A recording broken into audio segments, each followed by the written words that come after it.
Hey, welcome to another episode of Behind the Bar podcast. This is take 19.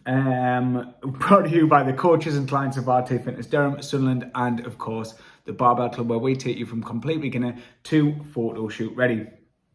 We are now launching our 90-day total transformation, summer transformation on April the 11th. Basically, it's our 90-day transformation, but to get you in shape for summer. So that's starting Tuesday, April the 11th, and that's going to take you right up until the middle of July. So get on board, click the link below, and we're taking 15 spaces in our Sunderland unit and 15 spaces in our Durham unit.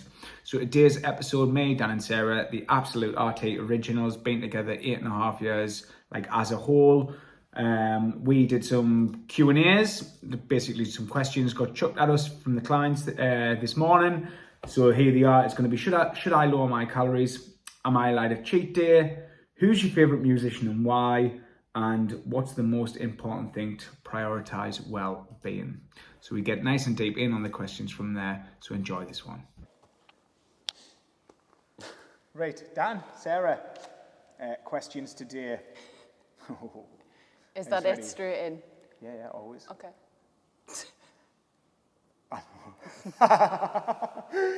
Right then, should I lower my calories? Well, it depends on the context. Let's say new client or somebody who's just started the journey with or without us, 2 weeks into the journey, not losing weight. Should I lower my calories? No. For the simple reason that you're probably not tracking everything eaten. In a sense of after 2 weeks, you're not going to be proficient enough and accurate enough with your tracking or consistent enough to be tracking everything. So work on that before you look into dropping your calories. Because the chances are if you're not seeing progress, you're not losing weight and we've already set you in a calorie deficit, then you're probably eating more than that. No. Because it's a question we get quite often, isn't it? Yeah. Obviously, there's loads of different elements of it.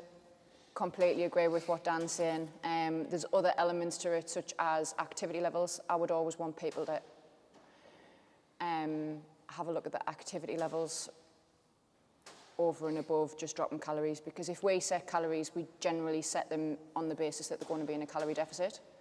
But if they're sitting on their arse all day, then obviously the calorie deficit kind of isn't there. And it shouldn't just be a case of automatically dropping calories, because I feel like that's always consistently the issue with the majority of people, is it's just not losing weight, drop me calories, drop me calories, drop me calories. No, you need to get up and you need to do some activity to expand your calorie deficit or put you into a calorie deficit, because at the end of the day, and I don't know whether it's because of my age, but I'm thinking more from a long-term perspective. I don't want to be 50 and having to eat 1,000 calories a day if I want to lose weight, because I've naturally slowed down over the years, or I do less exercise or whatever. I don't want to constantly have to cut food out. Where's the fun in that?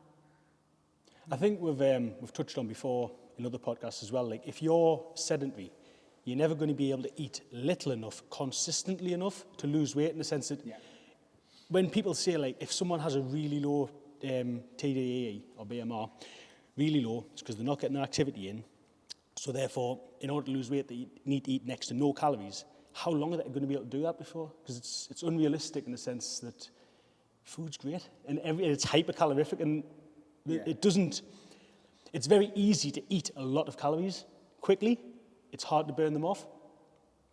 And therefore, if you're not active, you're just fight losing battle, because you're going to overeat. Mm-hmm.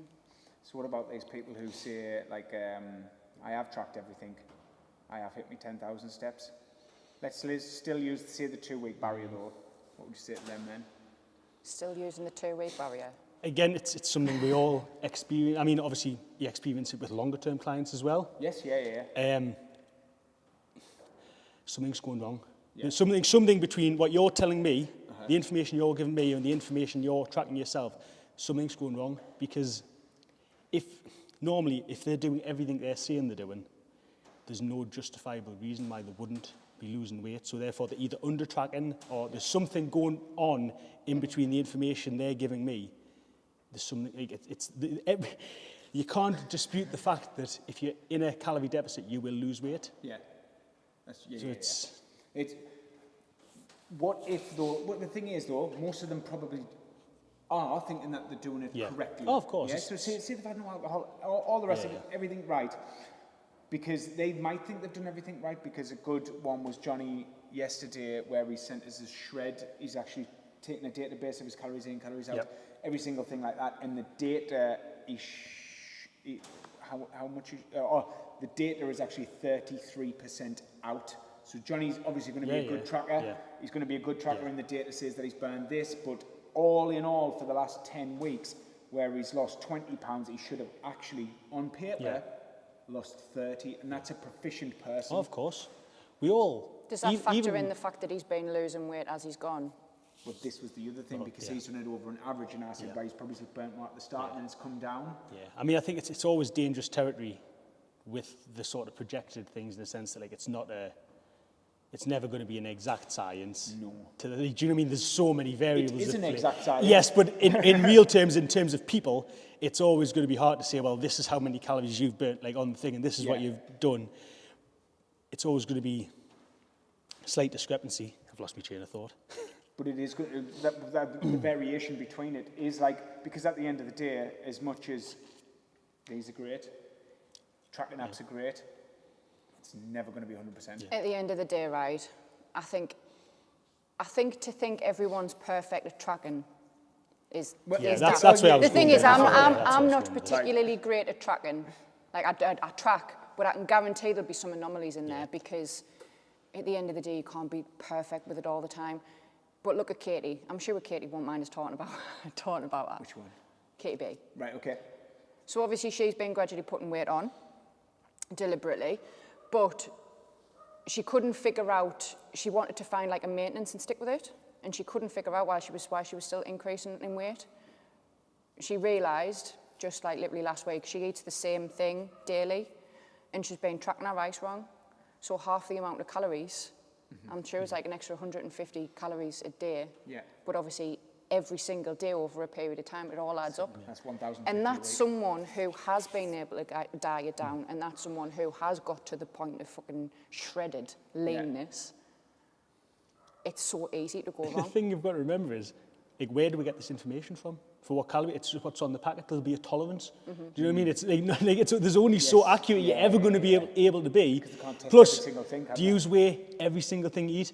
I weigh the majority of things, but like I track most nights I'll have a 200 gram chicken breast. Yeah. I don't weigh it every day. I track it as 200 gram because that's what the same thing. And overall, it'll probably work out over the course of a week, but it's just, you know, there's these little elements that are always going to be out. I think when I was at uni, we had a study, I'm sure it was saying, like, the average person that tracks underestimates by 40%, which is fucking massive. I'm sure Lynn Norton did a one recently where it's actually 50%. Yeah, more people track now. Yeah. Do you know what I mean? If you're talking quite a while ago, so it probably has increased. It's a guide. Yes. Nothing's exact in that sense. And it's so easy for someone who isn't if it's easy for us to make mistakes, and it's easy for people like Katie and more advanced and Johnny, more advanced members to make these little mistakes. Someone who's literally picked up the app 2 weeks ago, of course, do you know what I mean? The milk in your tea, the butter on your bread, the oil in your pan, stuff people don't even think about. Yeah. It's like if I forgot to track the milk in my coffee, I've had this conversation actually this week, if I forgot to track the milk in my coffee every day, there's 200 calories a day lost. Yeah.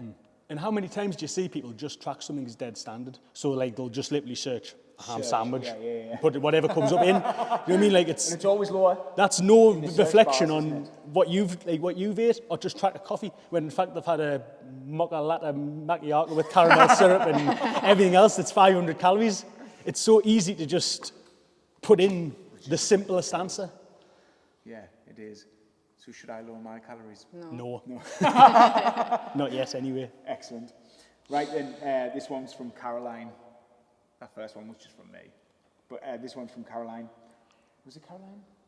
Am I allowed a cheat day? Why do you want a cheat day? Define a cheat day.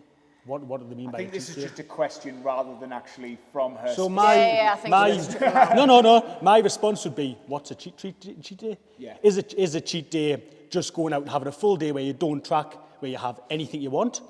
Is it a day where you maybe forego your protein and use your normal calories for more favourable foods that you'd enjoy a little bit more? What are they calling a cheat day? Oh, I've never thought of that one. Without context, I don't know what the... Yeah.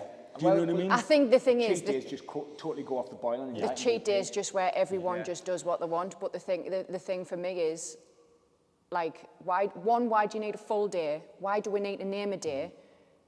And Caroline did actually say that she'd asked this, and I was like, at the end of the day, some people say they want a cheat day because they're bored. They're bored of eating the chicken and rice. Essentially, they're doing the front end wrong if they feel like they need a cheat day because you shouldn't be restricting anything. It's got to be everything in balance. But at the same time, it's like, when people say, I want a cheat day because I'm bored of this stuff that I'm eating, it's like, would you cheat on your partner? I know that's a bit extreme. No, I know that's a bit extreme. But at the end of the day, like, does everyone need a cheat day every week where they go out and shag someone else just because they're bored of what they usually get? Do you know what I mean? It's like, we're all adults, like, let's be... Oh, fuck off. I think as well, like, all the talk like a cheat day every week, because you'll see people promote say, I'll have a cheat day or a cheat meal. But what normally happens is the people who you see doing that will be like uber, like The Rock does a big one. Dana White does it now, don't they? Where they have that, put it on Instagram and have the cheat. But what you've got to... just for Instagram? Yeah, but what you've got to remember as well, it's like, they're a totally different animal to the average person. The average person's not doing what they're doing, so it's irrelevant to you. Weekly is far too frequent. Yeah, that but actually dies straight off. Now, I would say cheat days come around naturally. In a sense that in life, there's always going to be events that come around where you're going to be off track for a day. And that's probably frequent enough for the average person. You don't need to be adding your own cheat days in between them, in a sense that life's always going to throw these days at these occasions, celebrations where you're not going to be perfect. And that's probably the frequency at which there should be. You shouldn't be throwing in extra cheat days in between, because what are you doing them for? Like, what's the purpose of it? All you're asking is, can I go over my calories? Like, for one day, that's basically what you're saying. In which case, can you not just manage your weekly average better? Or, if you do want to do it, track it. Yeah. That's the problem. No one ever wants to track these off days. Because they don't want the reality. Do it, and like, then, fuck. say someone's on track for weeks and weeks and weeks, like our clients who train 4 times a week, do the steps. Most of the time they're on. If they do go out and have a day where they are a little bit of a pig, and the next day they just go straight back to normal, it probably isn't going to make a massive difference, as long as they're not doing it every week. If anything, there's going to be a bit of a boost. Well, it's going to increase adherence, isn't it? Because we all know, like, dieting's fucking hard. And, like, the shred, especially when people really zone in, like, there's a limited time you can stay focused with that. Yeah. And it is hard, and it is a mental burden. You can see, like, what it takes out of people. You can see people's change in mood. Like, it's a hard thing. So, therefore, if you're trying to diet that strictly long term, you're always going to struggle. So these little blips aren't the end of the world, but track them and manage them. Yeah. Don't just go nuts for the sake of it. I've been thinking of stuff on that in any way because of a cheat meal.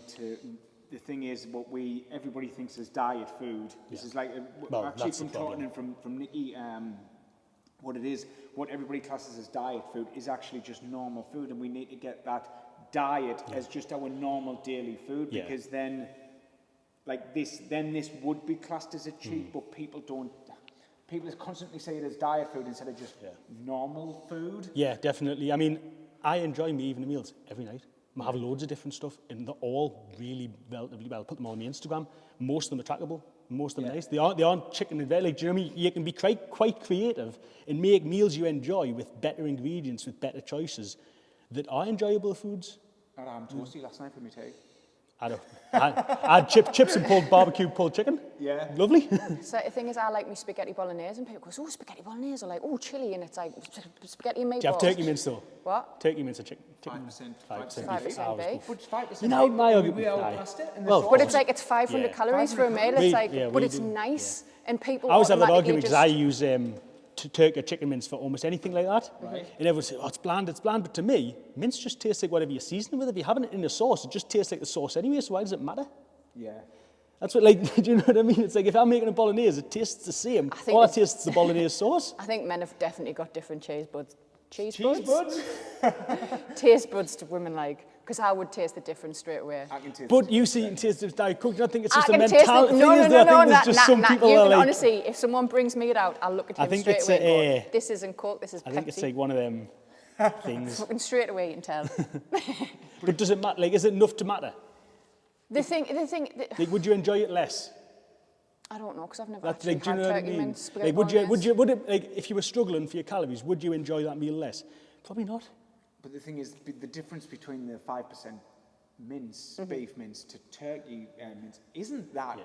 I'll be honest, I just never have the beef, so I've never really had, Like I we have wouldn't the know beef. it. And I don't it's even know like, what the calories are in it. It's not that Yeah, bad. not Yeah. that bad. Yeah, like obviously you've got 5%, 50%, 20% Yeah. mince. You're buying a 5% mince for a spaghetti bolognese. Like it's a 500 Yeah. calorie meal, which Yeah. and it's a big portion of Yeah. protein. Say 40 grams of protein because we do like 187 grams of the beef.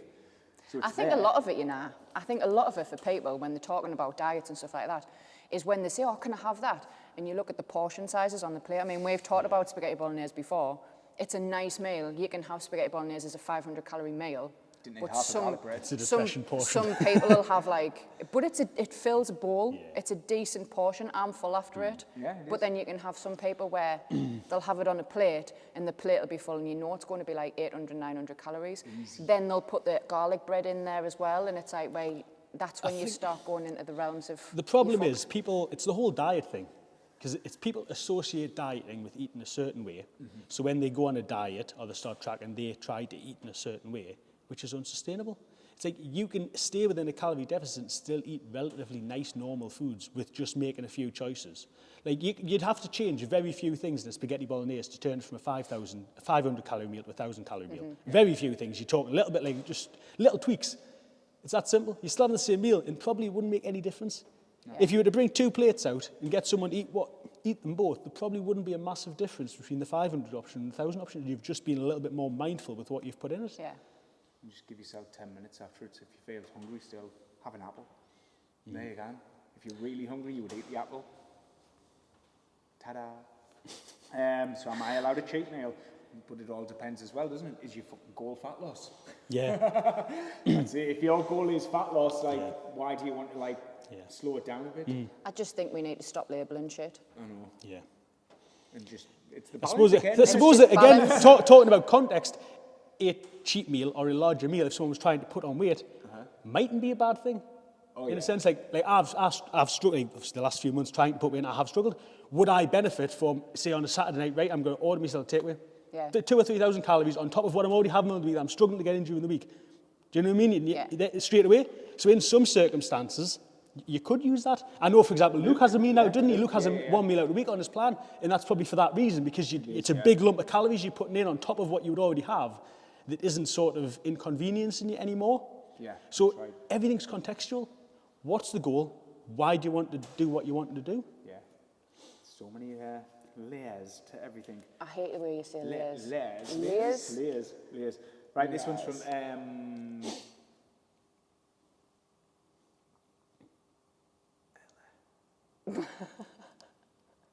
Go on. Am I right? Figure it out. Yeah, am I right? Yeah? Fuck. Yeah? Ellen. Fuck, sorry if you're there. I'll do you first. Who's your favourite musician and why?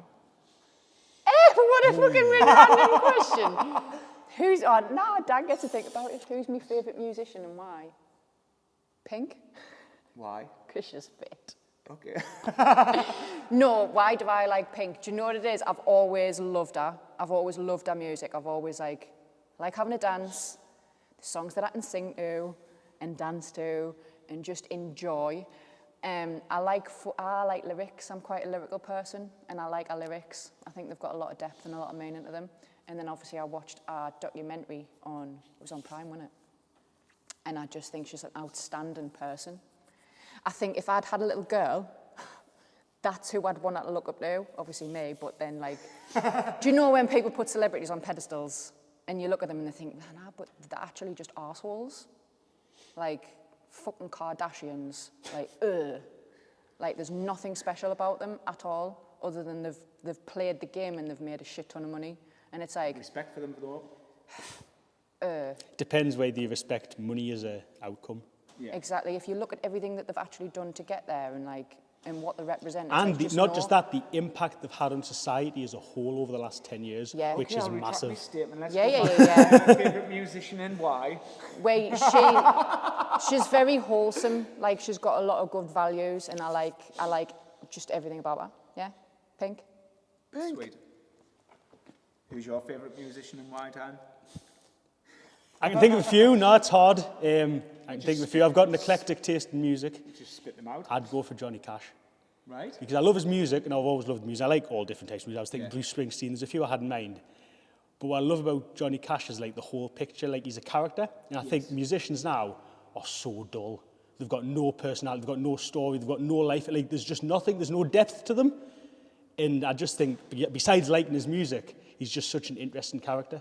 And I think there's so much more depth to them, to the music, to everything. It means something. There's like every song you can listen to, and like it actually has a relevance to something. It's not just noise, which to me, modern music's just so like thin. There's nothing to it. There's no substance to it. Was it Hurt? It is Hurt. Hurt is Johnny Cash And song, yeah. do you write that after his wife had died? Or was she dying? I'm not sure of the timeline. Because to I'm be sure, honest. I don't know whether I've got my fact wrong. She was either dying or she died.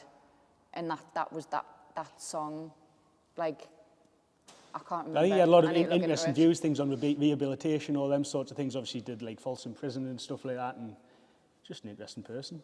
Thing which I is, think- all the music is like, it's when music mattered. Well, I think what it was though as well, it was organic in a sense of like, you couldn't just turn up on a TV show and become a star. Like, you had to sort of work your way through. Everyone started at ground zero, and then they'd go to clubs, and then if they got better, then they'd get a bigger gig, and if they got better and they were liked and they were popular enough, you know what I mean? It was an organic rise, and therefore, in order to do that, firstly, you had to go into a lot of shit.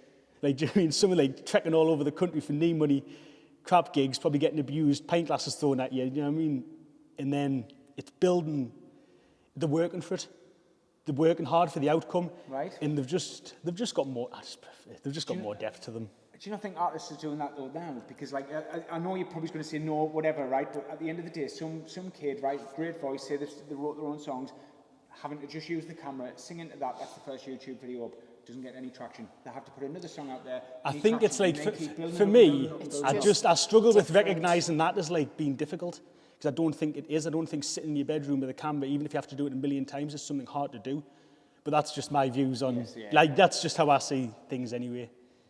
Because I'm thinking the world we live in, because obviously where it's hard and they're getting throwing stuff at them. I mean, there's a lot more people, there's a lot more competition, Yeah. definitely. But I just think in terms of as characters, as interesting people, as people you'd like to sit down with and say, like, just tell us some stories. Yeah. Like, do you know what I mean? Like, just, there's very little, like, it's... but it is when I feel like society's lacking in characters in general. There's just, everything's so surface level because you can get away with everything being so surface level now, but then it's absolutely crippling society if you think about it. It's not just music, it's across the board. It's like everything's just based on what you say, getting your face done, fucking listening to just the bland lyrics a lot of the time. That's why, probably one of the reasons why I still like Pink, because she has got some, like, it's depth. It is, Dan's Without right, it is, interrupting you, it's like all one of about the depth. one of the current artists that I like, Jerry Cinnamon.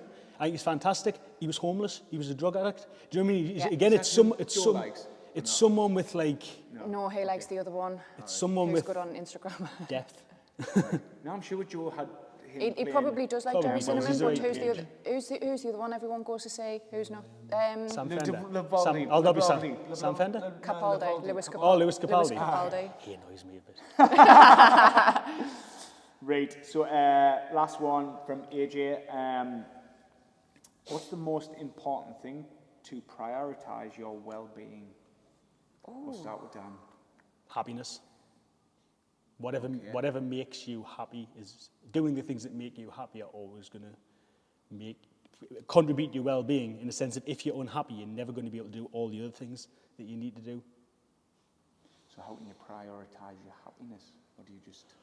Well, focus on prioritising the things that make you happy for a start. Right. So many people, that all of their energy goes into things that they don't get anything from, rather than the other way around. It creates miserable, poorly functioning people.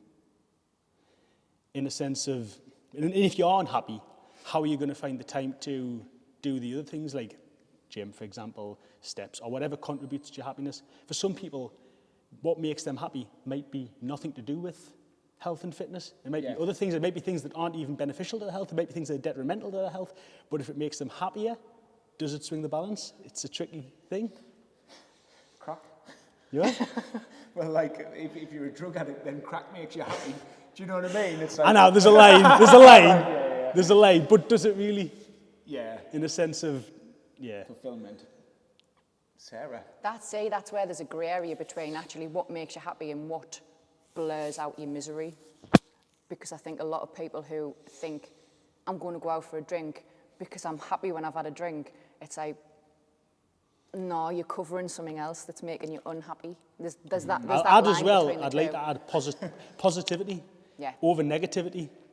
Negative people really drain us. And it's like if people are more positive, they'll get positive outcomes, which again contributes to overall well-being because you're more likely to be busy, you're more likely to be proactive, you're less likely to sit and dwell on how bad things are. You're more likely to go out there to try to make them better. Mm-hmm. What if you with positive people or just? Just everything. If you surround yourself with positive people, if you become a positive person, if you are just being a positive person, just try and look for the best in every situation rather than always trying to seek out the darkness. With the negative sells though. The negative's easy, and what's that one? I say like people focus on that one person, crash the car in the morning instead of the million people who actually got to work safe. Do you get us? Yeah, but that's like that's not just day-to-day people. Do you know what I mean? Like I'm not talking about the media or what people are selling. The thing is, you know what he's getting at. It's the people who will automatically revert back to their type. Because like they're so used to living in this narrative, I'm just that person. I'm self-sabotaging. It's just me, and it's like, change it. It's changing your language, and Dan's totally right. Yeah. It's changing. It's hard though for some people. I know that, but some people cling on to it so much, like obviously what Dan's saying. It does. But it's so you see, you walk in a room, and there's a happy corner and a dark, miserable corner. Some people will just always go into that dark, miserable corner rather than going like trying to find the happiness, trying to find the positivity. And how can you ever focus on bettering yourself if you're constantly in a pit of despair? I know it's sort of trained away from the well-being slightly in a sense, but well-being to me, well-being, if you're like thinking of a pendulum, that's going more towards sort of health and mental health and that type of thing, more so than physical health. And well-being such like a... Do you know what I mean? It's very much like... That's the direction I would take well-being. Being happy in yourself, in a sense. Yes. Yeah, so would I. What's the most important thing to prioritise for your well-being? Balance. Okay. I'm thinking of your post yesterday. Which post? Yeah, if you want a work-life balance, you've got to put the work in furiously. Balance. Across the fucking board, right? Balance with your food, balance with your activity levels, balance with everything that you do, because even with what Dan's saying with happiness and stuff like that, right? And like, obviously we're talking about light and darkness. What's that saying? What's the saying about you can't find lightness without dark or something like that? It's like, there is no dark without light, and there's no light without dark. It's not Lord of the Rings. No, Harry Potter. Oh, Protego, Revelio. No, it's true though, each doesn't exist without the other. And I think it's an acceptance of knowing that sometimes there is shit going on and there is shit times and all the rest of it, but you can come out of it and you can spot the positives. Fuck me, we've been firefighting since January. Like literally every single day, we've gone to bed laughing about, well, not even laughing, like I've been in the pit of fucking despair, like Dan said. Like, what the fuck do we, like, why is it every single fucking day is something happening that's like where we are on this journey of like improving everything and opening Sunderland and finding coaches and all the rest of it. It's like, for fuck's sake, like it's every fucking day. But at the same time, right, because I've gone down the dark night. I've gone down the dark side. But at the same time, like, was it Wednesday? Wednesday, we came in here, we trained together for the first time in God knows how long. And I was buzzing all day. And it was like, we had that time where we did have the time to come and train and enjoy it. And I got home and I thought, do you know what it is? I'm happy today, it's a good day. And you said, because it's the first day in ages we haven't had to put out a fire. But it made it all the more better. And it's like, do you know what, in the grand scheme of things, yes, we have daily been putting fires out, sorting shit out. But at the end of it, it's not even at the end of it. Like, we'll keep going through these ups and downs all the time. The thing is, you were perfect there because you said, we're doing all these things and we keep facing obstacles. You're facing obstacles because you're doing all those things, because you're moving forward. Yeah. You can't move forward without resistance. Yeah. And that's why people don't, because they'll move forward and something will get hard, and then they'll run away and stop. And it's like, well, you either move forward and face the obstacle, or you don't move forward. There's no in between. And that's just like, if you want to keep growing, if you want to keep pushing in that direction, then the obstacles are only going to get more frequent and bigger. I mean, that's what I've been saying. And that's the inevitability of the challenge. Like, let's have bigger problems. Like we have, haven't I? I've said the bigger the problems we have, the means the more in the right direction, the bigger the growth we're doing. And it's true. And probably with the prioritising well-being, and I think I'm going off a bit, but the anxious stuff, anxiety people, it's like every time you get to that point of like a problem, it's like that's when people fall back. But those problems you should see is like fucking growing as a person. I think in order to progress, you have to become comfortable with feeling uncomfortable. And I think that's something a lot of people struggle with these days. Everyone's so, like, every time you do something new or you try to push a little bit further in business or in anything, there's like a feeling of like nerves, sort of imposter syndrome. Like, there's all those things. Like, it is scary and like it feels.